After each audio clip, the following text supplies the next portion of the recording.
Tirupati election మొదలైంది. ఇక్కడికి అభ్యర్థిగా ఆరణి శ్రీనివాసులు గారిని చిత్తూరు ఎమ్మెల్యేని తీసుకొచ్చారు. ఆయన వ్యక్తిత్వంలో మనకందరికీ చూసుంటాం. ఆయన ఏ పార్టీకి వచ్చాడు. పవన్ కళ్యాణ్ గారు ఆయన్ని ఇక్కడ అభ్యర్థిగా పంపించారు. ఆయన వచ్చినప్పటి నుంచి ఇక్కడ అనేక వివాదాలు, స్థానికంగా ఆయన స్థానికుడు కాదని, ఆయన మీద భూ కబ్జాలు ఉన్నాయని, ఆయన మీద చిత్తూరులో అనేక కేసులు ఉన్నాయని, చాలా మందిని హింస పెట్టాలని రకరకాలు మాట్లాడతారు. కానీ ఇక్కడ ఏమైందంటే సమస్య, ఇక్కడ వార్డు మెంబర్ లో సమస్య వచ్చింది. ఇక్కడ వార్డు అధ్యక్షులు మార్చేస్తామని రావడము, ఎవరో చిత్తూరు నుంచో పుత్తూరు నుంచో నగిరి నుంచో వార్డు అధ్యక్షులు పెడతాము అని చెప్పారు. పవన్ కళ్యాణ్ గారు కుక్కను చూపించినా గెలిపించుకునే బాధ్యత మనకు ఉందని మనం చెప్పాం. కాబట్టి ఈ రోజు మనం పవన్ కళ్యాణ్ గారి మాటకి శిరస వహించాల్సిన బాధ్యత ఉంది అందరికి. ఆయన అభ్యర్థి ప్రకటించిన 10 రోజుల తర్వాత ఈ రోజు అర్ధగంట క్రితం ఒక మంచి పూల ఫ్లవర్ బుకే, ఒక మంచి శార్వా, బాదం పప్పు, జీడిపప్పు అన్ని తీసుకొని ఆయన మంచి బుకే ఎత్తుకొని మా ఇంటికి నగరాధ్యక్ష రాజావారి ఇంటి గారికి వచ్చారు. సంతోషం. ఇన్ని రోజులు ఆయనకి మా ఇల్లు అడ్రస్ దారి తెలియదేమో, ఈ రోజు తెలిసినట్టుంది.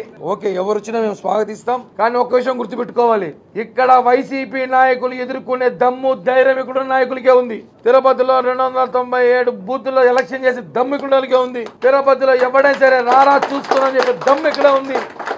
రేపు తిరుపతిలో జనసేన జెండా ఎంత ధైర్యంగా పవన్ కళ్యాణ్ గారు రాయలసీమలో తిరుపతి జెండా ఎగరేస్తాం, తిరుపతి జెండా గెలవాలి, తిరుపతి జనసేన అడ్డా అని చెప్పడం అంటే దానికి కారకులు మనం అందరం. ఈ రోజు కొన్ని మిస్అండర్స్టాండింగ్ లో కానీ సీటు ప్రకటించేశారు. మనం కలిసి పనిచేస్తాం, గెలిపించుకునే బాధ్యత మన మీద ఉంది. అలాగే అభ్యర్థి కూడా మనతో కలిసి పనిచేయాలి. మనం కలిసి పనిచేసేది కాదు కదా, ఆయన మనతో కలిసి పనిచేయాలి. ఆయన ఎవరితో కలిసి పనిచేస్తున్నాడు తెలియట్లేదు. నా జోలికి రావద్దండి.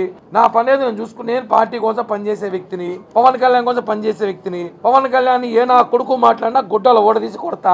వాడు ఎంత పెద్దోడైనా సరే నేను చూసుకుంటా. కేసులు భయపడే వ్యక్తి కాదు.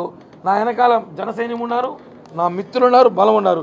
దయచేసి అభ్యర్థి ఇచ్చినాడు, అభ్యర్థి మేము కూర్చొని మాట్లాడుకుంటాం. అభ్యర్థి కాంటాక్ట్ ఇక్కడ కార్యకర్త చాలా మంది కలవలేదు, ఆయనకి ఎవరికి తెలియదు. మేము కలుస్తాం, త్వరగా మాట్లాడుకుంటాం.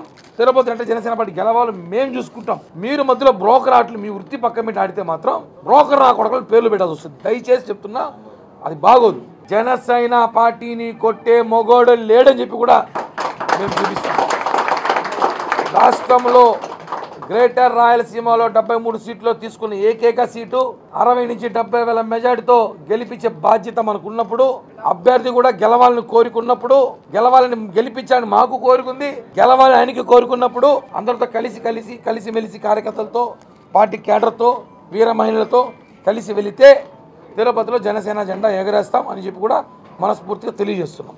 అదేవిధంగా చివరిగా 2-3 రోజుల్లో పవన్ కళ్యాణ్ గారు కూడా కలవబోతున్నాం. ఆయనతో మాట్లాడిన తర్వాత తిరుపతిలో జనసేన పార్టీ అభ్యర్థిని ఎలా గెలిపించుకోవాలో, ఏం చేయాలో, ఎలా చేయాలో ఇక్కడున్న వార్డు మెంబర్లు, వార్డు ప్రెసిడెంట్లు, జిల్లా అధ్యక్షులు అందరితో కూర్చొని మాట్లాడి పార్టీని ముందుకు తీసుకెళ్తాం.